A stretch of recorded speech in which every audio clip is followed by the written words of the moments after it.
गांव की जिठानी। शांति अपने दो बेटों अर्नव और आरुष के साथ शांति से जीवन बिता रही थी, लेकिन शांति के पति सोहन से उसकी कभी कभार थोड़ी अनबन हो जाती थी। एक दिन शांति रोज की तरह सुबह का खाना बना रही थी, तभी दरवाजे की घंटी बजी। घंटी की आवाज सुनकर वो दरवाजे की ओर जाते हुए कहती है, अरे आती हूँ, कौन है, सब्र करो। शांति दरवाजा खोलती है तो देखती है कि उसके जेठ मोहनदास सामने खड़े होते हैं। वो सक पकाकर अपना घूंघट करती है और पैर छूकर कहती है, आइए आइए जेठ जी। कैसी हो शांति? जी मैं तो बिल्कुल ठीक हूँ, सब आपकी मेहरबानी है भाई साहब। शांति और मोहनदास की बातें सुनकर शांति का पति सोहन और उसके दोनों बेटे बाहर आ जाते हैं। अरे भैया राम राम, कैसे हो आप? राम राम भाई।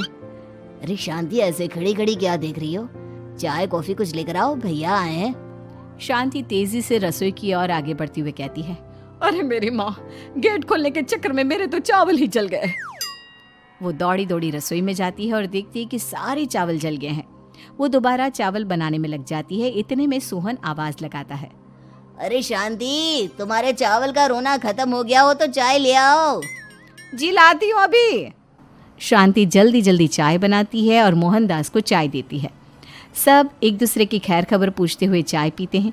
चाय खत्म होती ही मोहनदास शांति की ओर देखते हुए मजाक में कहते हैं, शांति, अब तुम्हारी चाय में दम नहीं रहा, अब हमें चाय बनाने वाली बदलनी पड़ेगी। ये कैसे मुमकिन होगा जेठ जी, घर और बाहर का सारा काम मुझे ही करना पड़ता है और कभी कभी जल्दी जल्दी के चक्कर में काम बिगड़ जाते हैं, जैसे आज चावल जल गए। अरे इसी का तो हल लेकर आया हूँ। मैंने रिश्ता देखा है अर्नव और आरुष के लिए। दोनों लड़कियाँ बहुत सुंदर और सुशील हैं। अगर आप दोनों इजाज़त दें तो बात करूँ आगे। सोहन और शांति रिश्ते की बात सुनकर कहते हैं, अब ठीक है, बात चलाइए ना भैया, पर पहले लड़की के बारे में कुछ बताइए तो सही। हाँ भाई साहब, लड़की कैसी है, परिवार कैसा है, कहाँ के रहने वाले हैं? देखो परिवार तो बहुत अच्छा है, पर वे दोनों लोग बहुत गरीब हैं। दहेज में कुछ मिलेगा नहीं। अरे हमें दहेज में कुछ चाहिए भी नहीं, बस लड़की संस्कारी होनी चाहिए। एक लड़की तो पढ़ी लिखी है और शहर की रहने वाली है, पर दूसरी अपनी गरीबी की वजह से पढ़ न सकी और गांव में रहती है, लेकिन दोनों है बहुत खूबसूरत। अगर तुम सबको देखते ही पसंद ना आ जाए तो मेरा नाम बदल देना। हाँ, पर तो हम आंखें मूंद कर भरोसा कर सकते हैं भैया। आप आगे बात चलाइए, हम शादी करने को तैयार हैं। कुछ ही दिन में अर्नव और आरुष की शादी हो जाती है। आरुष की शादी अनपढ़ लड़की मंजरी से हो जाती है, जो कि बहुत भोली भी होती है, और अर्नव की शादी पढ़ी लिखी लड़की तनुजा से हो जाती है, जो कि घमंडी और चालू होती है। एक दिन मंजरी घर के काम कर रही थी कि अचानक शांति उसे आवाज लगाती है, बड़ी बहू, ओ बड़ी बहू, मंजरी जल्दी यहाँ आओ। मंजरी जल्दी जल्दी शांति के पास जाती है। बेटा मेरे पैर दबा दे, बहुत दर्द हो रहा है। जी माँ जी, बस बर्तन धोकर आती हूँ। अरे बैठ यहाँ, मेरे पैर में बहुत तेज दर्द हो रहा है, बर्तन छोटी बहू धो लेगी। मंजरी शांति के पैर दबाने लगती है तो शांति तनुजा को आवाज लगाती है, छोटी बहू, ओ छोटी बहू। तनुजा थोड़ी देर से आराम से चलकर आती है। जी माँ जी, आपने बुलाया मुझे? आपको कोई काम था क्या? तू कुछ काम कर रही है या? शांति की बात काटते हुए तनुजा बोलती है, कुछ नहीं माँ, फोन पर अपने घर पर बात कर रही थी। अरे बाद में बात करियो अपने घर वालों से, पहले जाके बर्तन धो ले। तनुजा मुंह बनाते हुए अपनी जिठानी की ओर देखती है और मन ही मन कहती है, ये महारानी वहाँ बैठी है, ये नहीं कि बर्तन धो ले। मैंने इतनी पढ़ाई बर्तन धोने के लिए की थी क्या? तनुजा दांत पीसकर वहां से चली जाती है। अगले दिन सब दफ्तर चले जाते हैं, तभी डाकिया चिट्ठी लाता है। शांति चिट्ठी लेकर मंजरी से कहती है, बड़ी बहू, जरा छोटी बहू को बुलाना, एक चिट्ठी आई है। मेरी तो आंखें कमजोर है तो मुझसे पढ़ा नहीं जाएगा। मंजरी तनुजा के पास जाकर कहती है, तनुजा, तुम्हें माँ जी बुला रही हैं।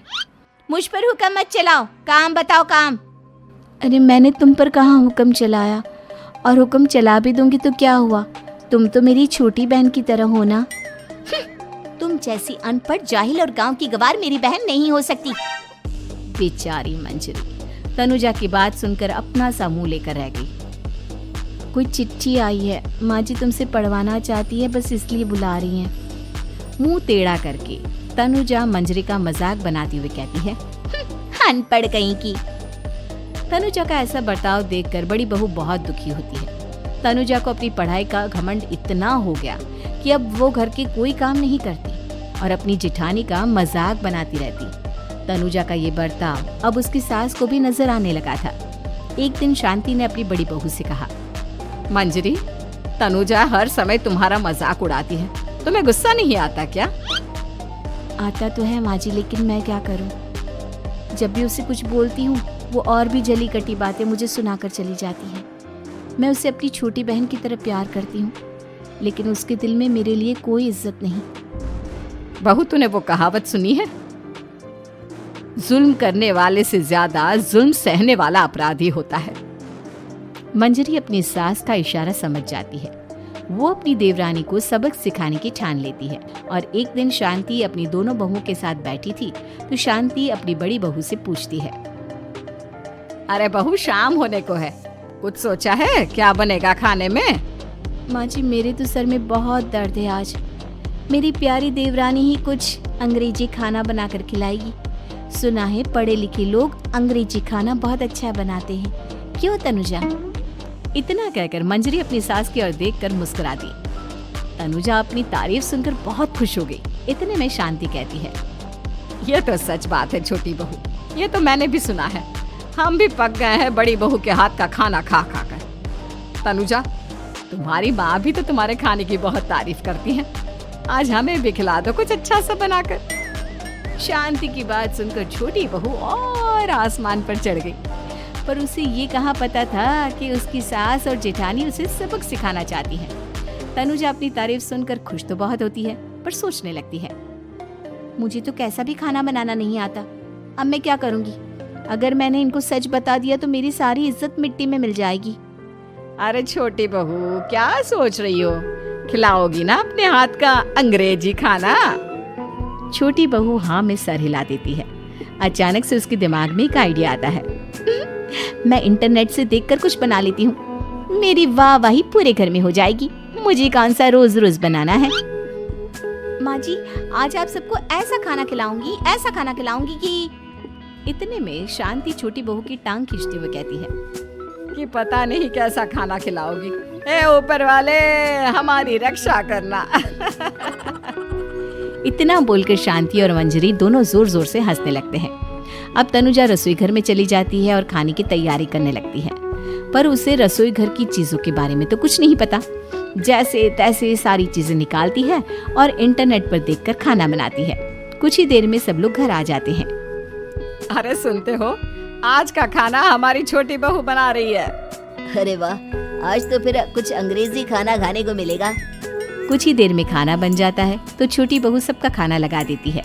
इतने में बड़ी बहू कहती है, क्या बात है देवरानी जी, आज तो बहुत अच्छी खुशबू आ रही है। ये बात तो सही कही बड़ी बहू तूने, खुशबू तो अच्छी है, ऐसी खुशबू तो मेरे खाने में भी नहीं आती। सब मिलकर छोटी बहू की बहुत तारीफ करते हैं और छोटी बहू सातवें आसमान पर बैठ जाती है। अब सभी खाना खाते हैं। जल्दी जल्दी दो, अब तो मुंह में पानी आ रहा है। हाँ, मुझसे भी नहीं रुका जा रहा। जैसे ही सोहन एक निवाला खाता है तो उसकी आंखों से पानी आने लगता है।